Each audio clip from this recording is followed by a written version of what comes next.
बच्चों किसी भी एटम के अंदर क्या होता है? सेल, क्या होता है सब सेल, क्या होता है ऑर्बिटल, और क्या होता है इलेक्ट्रॉन्स। इनका क्या अरेंजमेंट होता है एटम के अंदर, ये कैसे व्यवस्थित होते हैं, बहुत सिंपल लैंग्वेज में आपको समझाएंगे। अगर आप वीडियो को देख लेंगे पूरा, तो पूरा कॉन्सेप्ट क्रिस्टल क्लीन हो जाएगा आपके दिमाग में। आइए वीडियो को स्टार्ट करें। इससे पहले आप वीडियो को लाइक कर दीजिए, चैनल को सब्सक्राइब कर दीजिए, बेल आइकन प्रेस कर दीजिए, क्योंकि आईटीजे और नीट के सारे कंटेंट इसी चैनल पे मिलते हैं, पीसी ग्रुप कोचिंग वाला पर। और मैं आप सबका पीसी सर, आपका केमिस्ट्री मेंटर। आइए स्टार्ट करते हैं। सेल, सबसेल, ऑर्बिटल, इलेक्ट्रॉन को कैसे देखा जाता है, ध्यान से समझिएगा। बोर का एटॉमिक मॉडल कहता है कि न्यूक्लियस के अराउंड जो सेल्स होते हैं, इन्हें हम बोलते हैं मेन एनर्जी लेवल्स। इसी एनर्जी लेवल्स में इलेक्ट्रॉन न्यूक्लियस के चारों तरफ रोटेट करते हैं, घूमते टहलते हैं, मौज मस्ती करते हैं। क्या समझिएगा? अगर हम कोई न्यूक्लियस बनाए तो यह है न्यूक्लियस, और बच्चों हमें पता है न्यूक्लियस में पॉजिटिव चार्ज होते हैं, क्योंकि न्यूक्लियस में पाए जाते हैं न्यूट्रॉन और पाए जाते हैं प्रोटॉन। न्यूक्लियस के अराउंड होते हैं सेल, जिन्हें मेन एनर्जी लेवल से रिप्रेजेंट करते हैं। ये लीजिए, ये है सेल्स। इन सेल को नाम देते हैं N1 इक्वल टू 1, 2, 3, 4, या इसी को दूसरे नाम से भी रिप्रेजेंट करते हैं, K cell, L cell, M cell, N cell. यानी हम कह सकते हैं अगर N इक्वल टू 1 है तो यह है K सेल, K सेल। अगर N इक्वल टू 2 है तो यह है L सेल। अगर N इक्वल टू 3 है तो यह है M सेल। और अगर N इक्वल टू 4 है तो यह है N सेल। बात को समझिएगा। जो आप ये KLMN सेल देख रहे हैं, ये मेन एनर्जी लेवल्स हैं। इलेक्ट्रॉन इसी में रोटेट करते हैं न्यूक्लियस के अराउंड। अब ईच सेल हैविंग सब सेल, हर सेल में सब सेल होगा, और जो सब सेल होगा उसे सब एनर्जी लेवल के नाम से बुलाते हैं। और हमारे पास सब सेल होता है 4, S, P, D, F। ये 4 तरह के सब सेल होते हैं। तो जो सेल का नंबर रहेगा उसमें उतना ही सब सेल होगा, ध्यान से समझिएगा। अगर ये N1 बराबर 1 है तो इसमें एक सब सेल होगा, यानी इसमें सब सेल पाया जाएगा S। ठीक। अगर N1 बराबर 2 है तो इसमें 2 सब सेल होंगे, S और P। अगर N बराबर 3 है तो 3 सब सेल होंगे, S, P और D। और N बराबर 4 है तो 4 सब सेल होंगे, S, P, D और F। यानी जो सब सेल है वही सब सेल का नंबर है, यानी जो सेल का नंबर है वही सब सेल का नंबर है। ठीक। अब जरा हम बात करते हैं ऑर्बिटल्स की, तो जरा समझिएगा।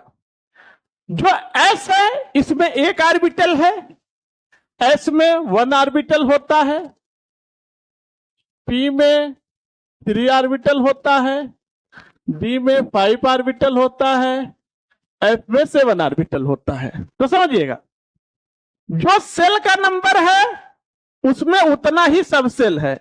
लेकिन अगर ऑर्बिटल की बात करेंगे तो ऑर्बिटल n स्क्वायर में होंगे, यानी अगर n बराबर 1 है तो उसमें ऑर्बिटल होगा 1। कितना होगा? 1। अगर n बराबर 2 है तो उसमें ऑर्बिटल होगा 2 का स्क्वायर 4। 4 कैसे? 3 P में और 1 इसमें, 3 1 4। देखिए वहां से 3 1 4। इसमें आइए 3 में, 3 का स्क्वायर 9। इसमें 9 ऑर्बिटल है n बराबर 3 में। 5 3 8 1 9। और 4 में 4 का स्क्वायर, 4 चौका 16।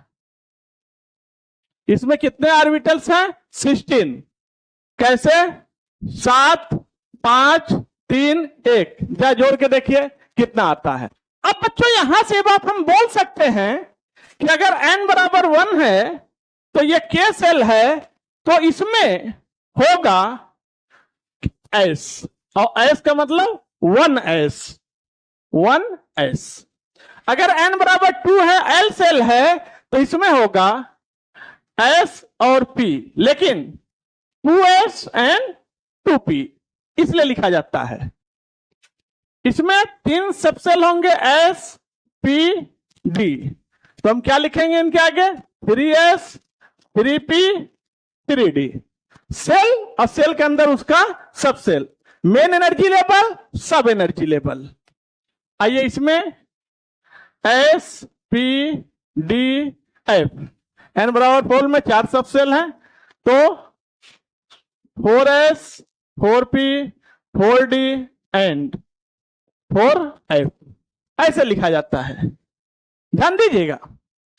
अब अगर हम बात करें कि साहब आपने सेल बता दिया, आपने सबसेल बता दिया, आपने ऑर्बिटल्स बता दिया, अब जरा बताइए किसमें कितने इलेक्ट्रॉन पाए जाएंगे? तो उसको भी निकालने का एक बड़ा सिंपल फार्मूला होता है। जैसे n बराबर सबसेल, ट्रिक को समझिएगा, जितना सेल का नंबर उसमें उतना ही सबसेल। और अगर हम बात करें ऑर्बिटल्स की, जितना सेल का नंबर उसके अंदर उतना ही सबसेल। अगर हम बात करें ऑर्बिटल की, तो बस n का स्क्वायर कर दिया तो ऑर्बिटल का नंबर आ गया। और अगर हम बात करें इलेक्ट्रॉन की, तो बस 2n का स्क्वायर कर दीजिए तो इसका नंबर आ जाएगा। देखिएगा 2n स्क्वायर, तो पता चल जाएगा कि सेल में कितने इलेक्ट्रॉन हैं। आइए जरा करके देख लेते हैं। पहले सेल में 1 का स्क्वायर इंटू 2, तो पहले सेल में 2 इलेक्ट्रॉन होंगे, 2 इलेक्ट्रॉन। ठीक। आइए दूसरे सेल में 2 का स्क्वायर 4 और दूनी 8, 8 इलेक्ट्रॉन होंगे। तीसरे सेल में 3 त्रिका 9 दूनी 18 इलेक्ट्रॉन होंगे। लीजिए चौथे सेल में 4 चौको 16 दूनी 32 इलेक्ट्रॉन होंगे। इसी तरह से अगर और भी सेल रहेगा तो हम बनाते चले जाएंगे। तो देखिएगा सेल, सबसेल, ऑर्बिटल्स, इलेक्ट्रॉन। ठीक, बहुत अच्छा है। जितना सेल का नंबर होगा उसके अंदर उतना ही सबसेल होगा। ऑर्बिटल निकालना हो तो n का स्क्वायर कर दो सेल का, और इलेक्ट्रॉन निकालना हो तो उसी को 2n स्क्वायर कर दो, तो निकल जाएगा फटाफट। क्योंकि एक चीज हम लोग बखूबी जानते हैं, जो हमारा ये s सबसेल है, इसमें एक ऑर्बिटल होता है, बचपन से ही पढ़ते चले आ रहे हैं, और इसमें मैक्सिमम रह सकता है 2 इलेक्ट्रॉन। जो हमारा p सबसेल है, इसमें पाए जाते हैं 3 कमरे, और 3 कमरों में पाए जाते हैं 6 इलेक्ट्रॉन मैक्सिमम। जो हमारा d सबसेल है, इसमें पाए जाते हैं 5 कमरे। भैया कमरे का मतलब ऑर्बिटल है, ठीक है। 1 2 3 4 5, और मैक्सिमम 10 इलेक्ट्रॉन। और जो हमारा f है, इसमें होते हैं 7 कमरे, यानी 7 ऑर्बिटल्स। 1 2 3 4 5 6 7, टोटल कितना?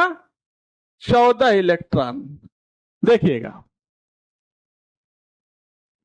तो उम्मीद करते हैं आपको सब क्लियर हो गया होगा। सेल कैसे देखते हैं, सबसेल कैसे देखते हैं, ऑर्बिटल्स कैसे देखते हैं, इलेक्ट्रॉन कैसे देखते हैं। अगर फार्मूला भी याद रहे तो आप फटाफट निकाल ले जाएंगे। जितना सेल होगा उसके अंदर उतने ही सबसेल होंगे। जितना ऑर्बिटल निकालना है तो सेल का स्क्वायर कर दो, इलेक्ट्रॉन निकालना है उसका 2n स्क्वायर कर दो। तो इसी के साथ आप वीडियो को लाइक कर दो, चैनल को सब्सक्राइब कर दो, बेल आइकन प्रेस कर दो। फिर आपसे मिलते हैं नेक्स्ट वीडियो में। तब तक के लिए जय हिंद।